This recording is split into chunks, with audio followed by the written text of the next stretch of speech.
General Prologue. The General Prologue is the first part of the Canterbury Tales by Geoffrey Chaucer. It introduces the frame story, in which a group of pilgrims traveling to the shrine of Thomas Becket in Canterbury agree to take part in a storytelling competition, and describes the pilgrims themselves. The frame story of the poem, as set out in the 858 lines of Middle English which make up the General Prologue, is of a religious pilgrimage.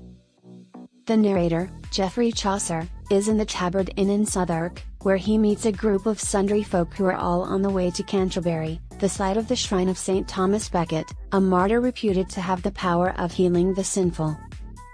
The narrator falls in with a group of pilgrims, and the largest part of the prologue is taken up by a description of them. Chaucer seeks to describe their condition, their rank, and their social degree.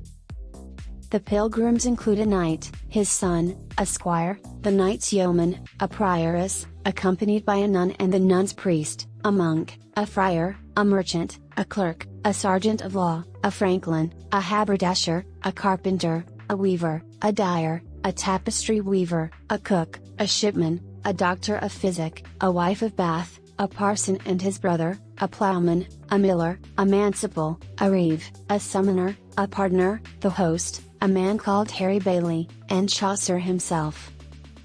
At the end of this section, the host proposes that the group ride together and entertain one another with stories. He lays out his plan: each pilgrim will tell 2 stories on the way to Canterbury and 2 on the way back. They set off the next morning and draw lots to determine who will tell the first tale.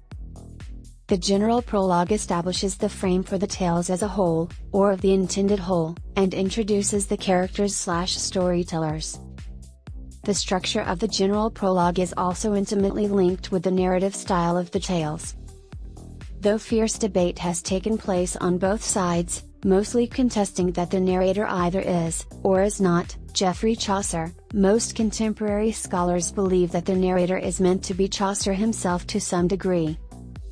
Chaucer makes use of his extensive literary and linguistic knowledge in the General Prologue by interplaying Latin, French, and English words against each other. The man of law is identified as Thomas Becket, also Pinkbeck, who was Chief Baron of the Exchequer. Sir John Bussy, an associate of Pinchbeck, is identified as the Franklin. The nun's priest,